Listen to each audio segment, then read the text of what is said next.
stairs. Clowns to the left of me, jokers to the right. Here I am, stuck in the middle. What's up, everybody? This is Trip. And I'm Jim. And this is Deadcenter, where we try to conversate, not constant hate, and Get to the point. And it's been a long time. We shouldn't have left you without a dope beat to step two. Oh, my goodness. Step two. Actually, part two of election special coverage. It's finally over. Right. 2 weeks later. That's right. what all that bullcrap lead up was to.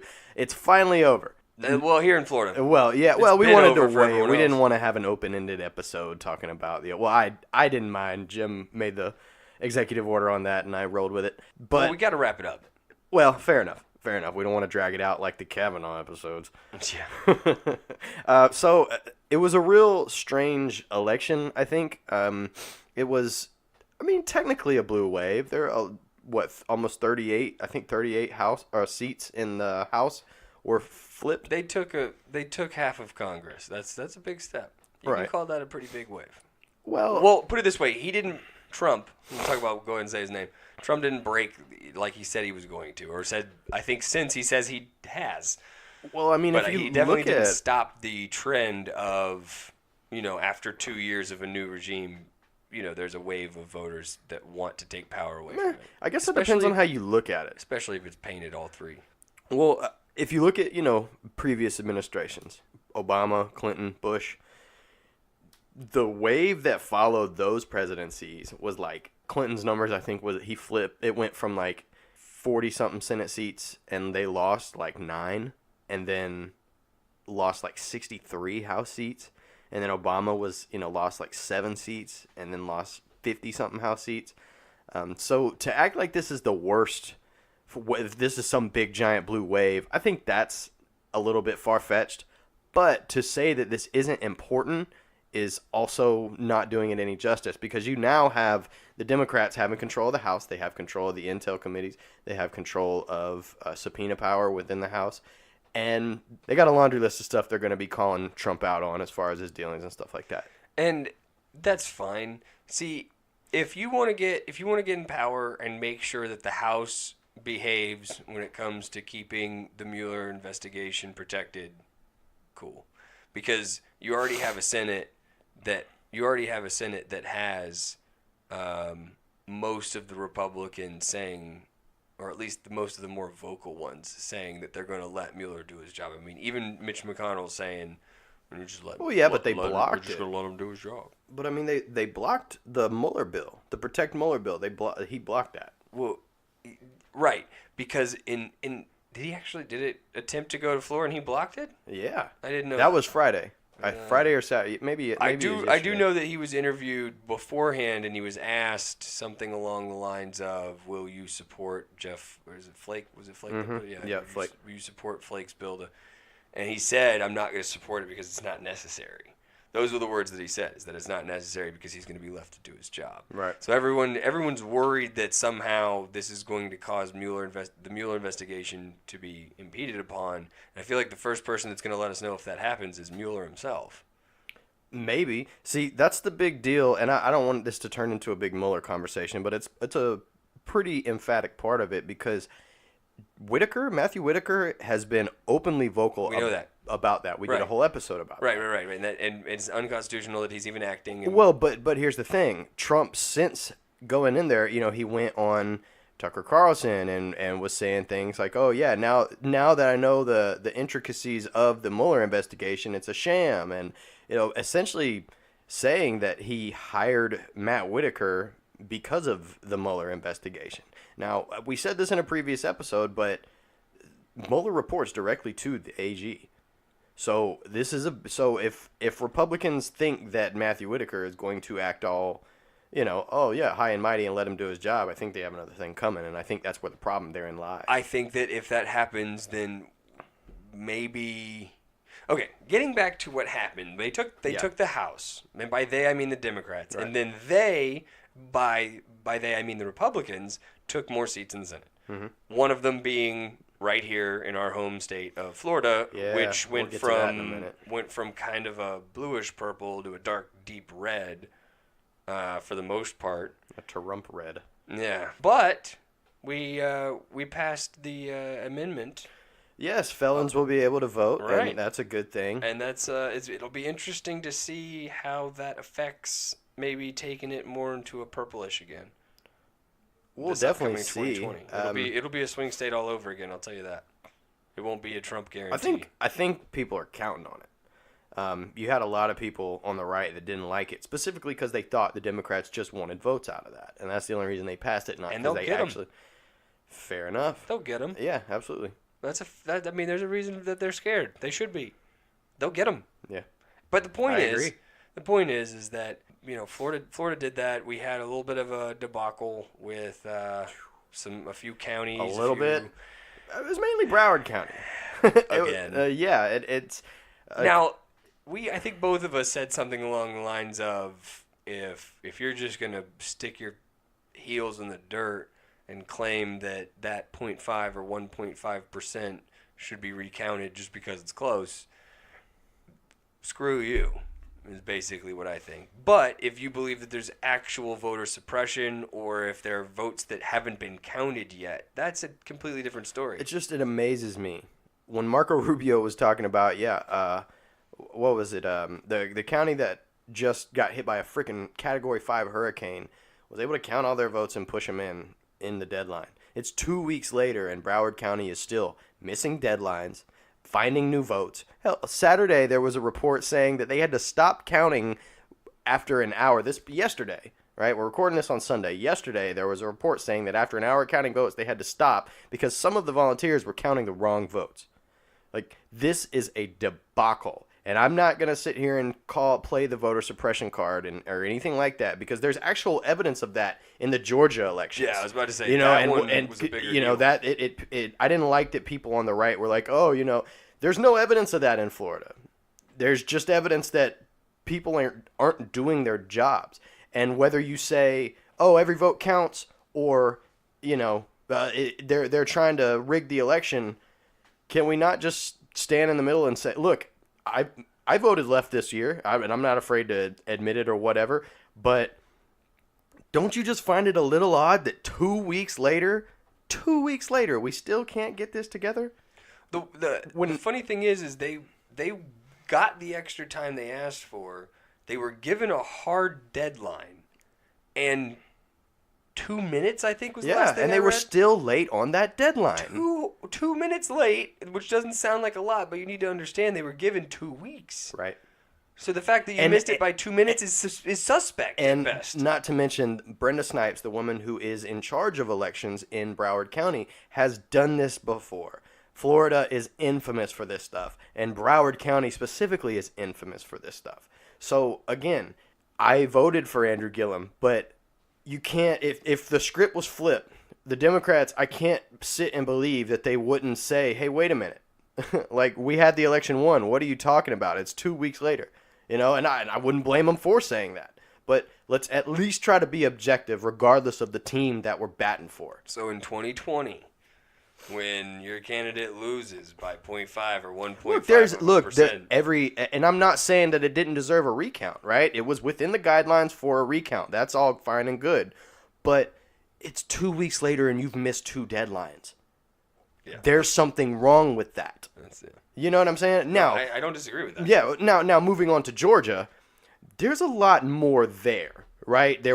She lost by over 50,000 votes, but there was over 70,000 votes that were either purged or not registered, or voters, not votes, but voters who weren't able to vote, who were purged because of ID stuff. And Brian Kemp, the Republican opponent of Stacey Abrams, was overseeing his own. He was the Secretary of State for Georgia. He was essentially overseeing his own election, and nobody thought to stand up and say, hey, this could be a conflict of interest. He didn't do anything about those election laws that were in place. He didn't do anything about it.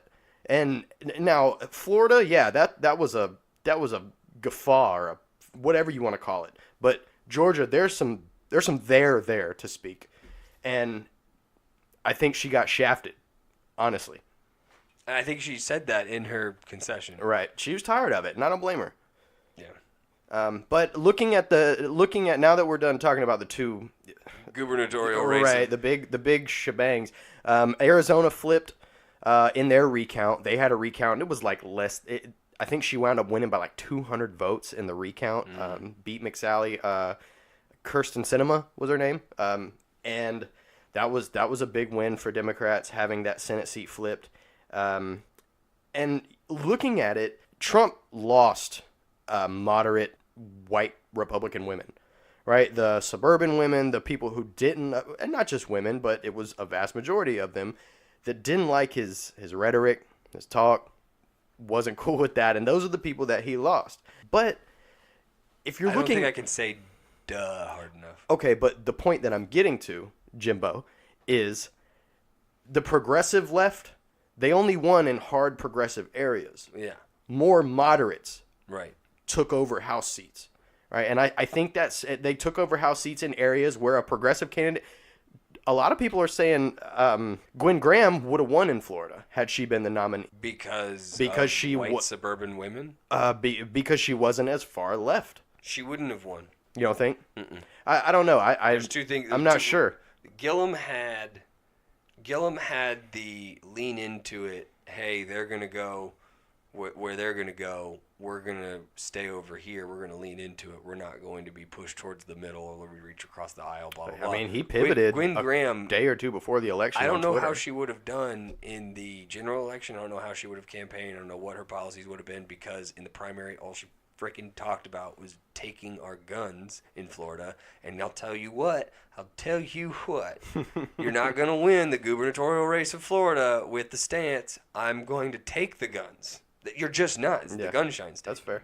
So in my opinion, Gillum was the better candidate. I'm not disagreeing with that. I'm just saying my point is she was the more moderate candidate. And looking at this... That was gubernatorial. The Senate seat, I think that would have been... Very interesting. Well, just looking at the scope of the Democrats who won and lost, it was moderate Democrats prevailed. You had moderate Democrats winning in red states. That doesn't help when the red candidates that are winning are Trumpets. Fair enough. I mean, everywhere Trump visited, like if the red keeps won. going farther and farther red. Can I just, for a second, can we talk about our dictator supreme who decided that after the red wave was done, so he would speak, he got up there and started dogging out everybody who didn't want to have anything to do with him? Oh no, I saw that. I know he was so trash for that. No, man. I'm glad you brought that up because that was a big deal. Now, like I was saying, like if you're if you are a farther left progressive, if you're a member of the DSA, if you consider yourself, handouts are the way to go, et cetera, et cetera, et cetera, for whatever reason, I'm not dogging on you for that. Then you see what you're talking about. This blue wave happened, but it's a very light blue. It's more of a tide. Right. My point is like you see this happen and you see that those candidates that are winning from your party or from the leftist major party aren't as far left as you or aren't as far left as you would need your team to move, considering that the red team's candidates, as to Trump's point, the ones that are winning are the ones that bend and follow Donald Trump as far as his right wing goes, and that will do what Donald Trump says. For example, our gubernatorial goober, Ronald D. Trumpus, or whatever the hell is it, it's Ron DeSantis, but he won 2-0 over Andrew Gillum, and it's just one of those things that, like, his entire campaign was, I'm going to get on my knees and do what Daddy tells me, and everyone was like, yay, let's do that. Yep. And those candidates that did that won. Blackburn in Tennessee, same kind of thing. Yep, absolutely. She was just the Democrat was a moderate Democrat. You're talking about a gentleman who, as mayor or as governor of Tennessee, brought Bredesen brought two of our most beloved sports teams to Nashville. Mm-hmm. And here we sit, and he's losing to a woman whose entire campaign, much like DeSantis, was, I'm going to do what Donald Trump says. How much do you think ICE and immigrants are affecting people in Nashville, Tennessee? Not. How much do you think it's affecting? Because you think it's in Florida. more than that. But still not. Yeah, no, like that's still not. This but is more nuts. than Tennessee. This is nuts. But But to your point, his whole thing was, I campaigned for the candidates who said they were going to work for me, and they won, and he's not wrong, and that's not okay. But there's an interesting statistic that goes with that though. Trump and his base, his ideologue, bull, whatever you want to call it. It's not like they're sweeping more votes, right? He's averaging the same amount of votes in elections that George Bush did, that Ronald Reagan did, that anybody, George Bush Sr. did. He's getting the same amount of votes for it. He averages it like 48%, right? The only one who Republicans voted less for, right, was the two campaigns with Obama. Obama was more of the anomaly than Trump is, right? And that's what's kind of strange. So it's like people on the right are still coming out and holding their nose when they vote, regardless of how much louder the Trump base is. For all this talk about how Trump's just taking over the Republican Party, I guess is the point. He's not turning out more votes. I mean, I see what you're saying, but the answer that a lot of people would give you is that the votes that have always gone red will continue to go red. And what I see is that the moderates that either hold their nose and continue to vote red because they always have, and they don't like where the party's going, but it's still better than being a Democrat, those people, yes, they're still going to vote red. But what you're also getting is that mainstream leftist politics is not helping that either. I have to say it. Like it's just not. To get back to the recounts and stuff, like the idea that this is happening is not okay, and if you believe that it is not okay, and the only reason you think it's not okay is because your team lost. So if it happens again and your team wins, you aren't going to, please, for the love of God, don't turn around and go, well, you did it then, so we're doing it now. Whataboutisms are trash. I hate it. But at the same time, you can't continue, and this is me talking to Democrats, not as a Democrat, but kind of empathizing with the left right now. Like, when you have Democrats like Nancy Pelosi getting up, basically claiming she's going to be Speaker of the House before she's even told she's going to be Speaker of the House. When she says things like, we're going to get stuff done, we're going to reach across the aisle, et cetera, et cetera, et cetera, I hope what she means is we are not going to waste our time with the power we have for the next 2 years. Man, it would be a big mistake if the only thing to come out of the next 2 years was attempts at Trump indictments. Attempts at Trump indictments or absolutely ridiculous bills just being thrown against the wall, knowing full well they're not going to stick, knowing full well they probably won't make it through the House, and even if they do, they're not going to make it through the Senate. Well, when you have a Democratic-controlled House and they don't make it through the House, it would be pretty it would have to be pretty far left. But my point is when you have this movement of, oh, we got this little wave or whatever, let's try to make something of it, and your sights are on the executive, that means you need to start prepping your base to vote against that executive. Not, we're going to work for 2 years to try to do something that would be a lot more effectively done if we can get our voter base to just do it for us. Like I said, mainstream leftist politics is currently hurting the left, the Democrats. When you're going to throw bills that are way too far left that will be laughed out of the Senate and never make it to the floor just so that you can stand at a pulpit in 2 years and either ask for your job back or ask for a bigger job because look what you're trying to do, you are wasting our time. Well, you can't stand there and alienate people.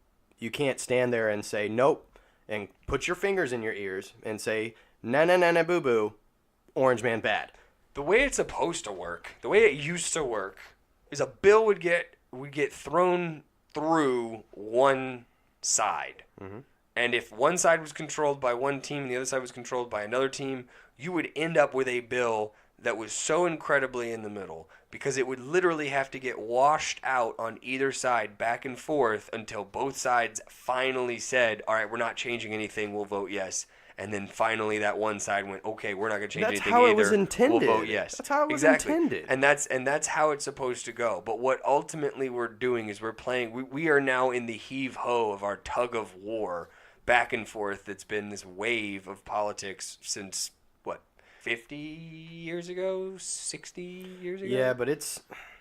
And now we're finally at the point where they are gonna go so far that direction, and they're going to get such a big oomph that they're gonna get the entire seats of the government. And now we control everything. And then enough people get upset that that's what's happening, that they go over here and they stand on this side, and then they have to lean that much farther that side to get that much more control to try to pull things back and correct things from the last 8 years. And nobody wants to do that. It's stupid. It gets nothing done. Why do you think the rest of the world is leaving us behind? Why do you think Donald Trump, being what he is domestically, and then turning around and he goes to these major events with all these other world leaders and makes us look like the clown in the room?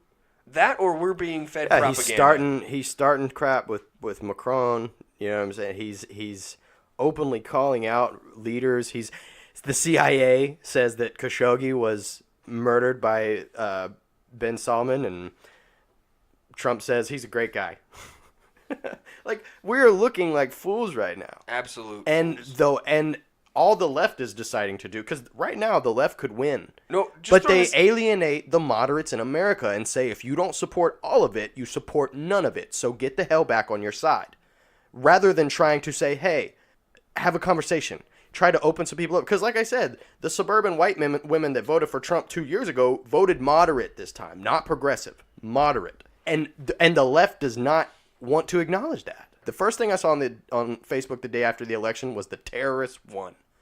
Like, what does that say about our what does that say? You haven't looked at any of the statistics or anything to know.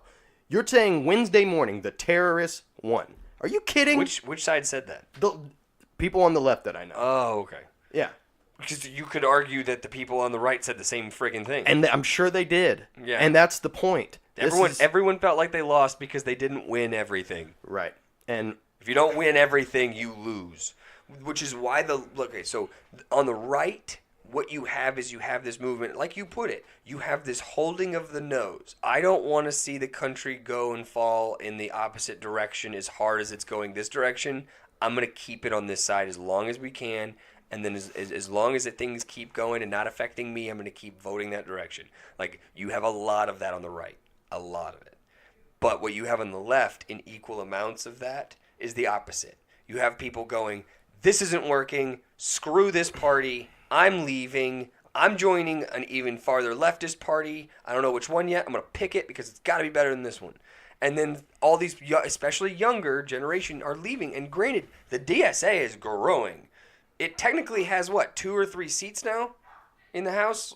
Like, that you could argue are Democratic Socialists of America. They may have won on the Democratic ticket. Bernie won. Alexandria Ocasio-Cortez won. She's the big one. She's the one that's definitely. I don't agree with a lot of her policy ideas. No, but you would call it alternative left. She's good at politics. From what we usually call left, you would call it an alternative left. Andrew Gillum was even kind of maybe on the cusp of that. Yeah. He used the language of, I'm going to lean into progressiveness, but he was running in Florida, so we never really got to see just how far progressive he was going to go. I think Andrew Gillum was the second term of Barack Obama 2.0. I think that's what he was. On a smaller scale. Right, absolutely. Right, he was for Florida, but that was what I got from him, and I was okay with it. That's the other reason that I think he did a lot better and was a better candidate than Gwen Graham, is because he had the Obama effect, if you would. Yeah. People move for a first African American anything. People will move for that. Well, but not just that. He had an aura of knowing what he was doing.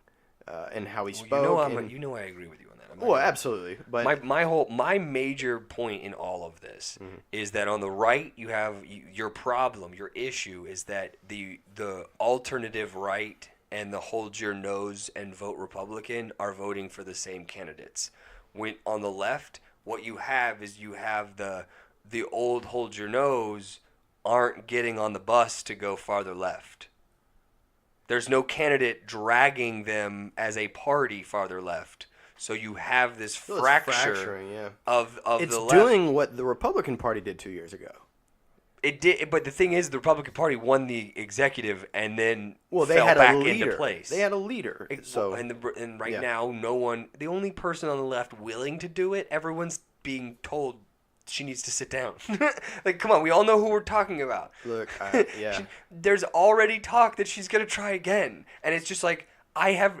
There's not a single person from the left that has heard that news and gone, "That's a great idea." Yeah. Nobody. I don't care if they're moderate left. I don't care if they're far left. Hillary Clinton 4.0 sounds like a terrible idea for everyone involved. Do you want Trump to win again? Basically, that's what you'll be doing. Yep.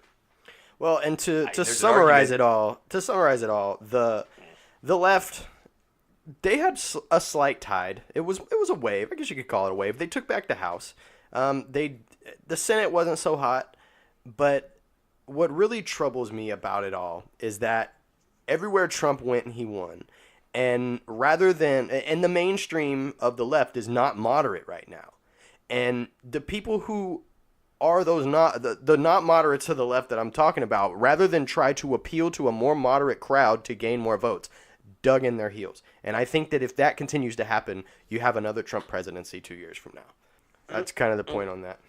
I can't disagree with you. You have candidates from the left who are emerging as potential 2020 shots.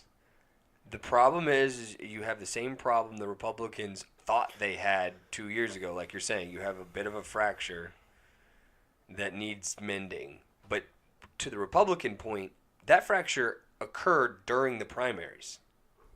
That fracture continued to happen. And when Trump got elected, we saw that fracture was totally surmountable by the red team. The problem now is you have a blue team that is already fractured. Who's it going to be? And they're going into the primaries, and it's like, okay, we have 2 years to prepare for this. That is plenty of time.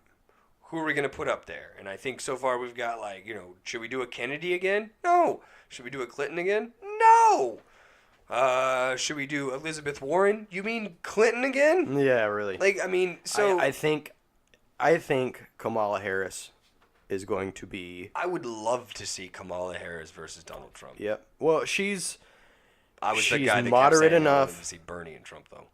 Yeah, but Bernie would have smoked Trump. We would have gotten to see populist left versus populist right. And Bernie wasn't walking around telling people they were pieces of crap on stage. Bernie was good at appealing to the lower and middle class of the left and uniting that in the same way Trump did on his side of the aisle. But I don't think Bernie strikes lightning strikes twice. I just don't think that happens. Even if he does decide to run, I think if he decides to run as an independent, the blue team's screwed. Oh yeah, screwed. Well, I think you're looking at a Kamala Harris or a Joe Biden. I think if Joe Biden, man, I'm telling you, I think he's a dark horse because Joe Biden isn't afraid to get down in the mud with Donald Trump, and I personally think that's a winning strategy in today's politics. I understand, but the problem with and you know what? It's the same problem with Trump in my book. So if anyone's gonna get mad at me for saying, because Trump is way more so, but Biden's a bit of an idiot. He's a bit of an airhead. Fair enough. I'm not denying that. And I actually watched the VP debates way back in college. Where he just laughed at. And he won both times. His candidate that he was supporting as a vice presidential candidate won both times. But I'll tell you right now, I don't think there was a single debate he won. Because it was one of those things where he'd go to answer Oh, come on. Him and Sarah Palin? Because Sarah Palin, right, is so bad. Was a puppet that sat there and went, I'm going to read the cue card. I'm going to read the cue card, and I'm just going to keep falling back on this cue card. And then who was running behind Romney and Paul Ryan? Paul Ryan. Paul Ryan smoked. Paul Ryan kicked the crap out. Yeah, and those are fresher on my mind. But the Sarah Palin ones, it was one of those things where it was you're looking at two balloons bouncing off of each other as they float away farther and farther out of reach because they don't know where you're going and neither do you. Well, but the thing about Biden is he's got the moderate appeal, right? The places where Republican votes were flipped were moderate left votes, and he's got that appeal. So regardless of Trump trying to smear him as some like child rapist or something, he's still got the more moderate appeal. He can still. I don't think Trump goes that you can go low, but if you Clinton, he could have called a pedophile, but he doesn't. He didn't do it anywhere where it was public enough that voters could hear it. It was always in rallies. From what I've seen from Donald Trump, anything is fair game, and there's enough kind of creepy looking. How can he go pedo? How does he go pedo with all the crap? Dude, how does he... Are you really asking that question right now? How does he do any of the things that he does with all the crap? He's Donald Trump. It's baked in at this point. And we've come full circle because once again, anywhere that he went around and campaigned, it was for a candidate that was willing to get on their knees and do whatever he says, and that candidate, what was it, 9 times out of 10, or was it 10 out of 10? I think it was 10 out of 10. They won, yeah. And that's scary. Exactly. And he's this baked is in. Why. And that brings us to the best point about the Democrats, right? Because I think unless there is some big thing that Robert Mueller's about to pull out of a hat, I think the most they find is shady financial dealings that no voter's going to care about. Clearly.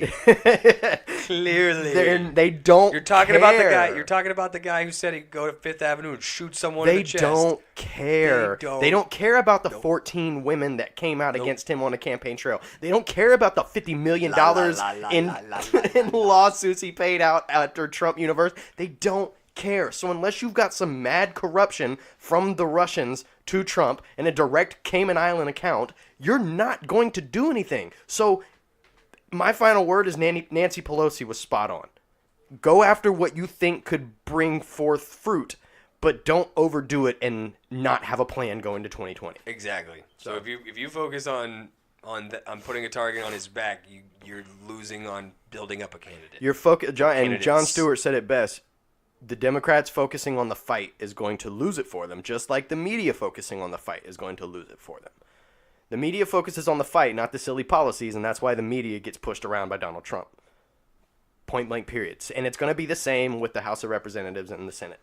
So, Jon Stewart knows what he's talking about. Exactly, man. And on that note, I'm Trip. And I'm Jim. And this is Deadcenter, where we try to conversate, not constant hate, and get to the point. Love y'all. See y'all next time.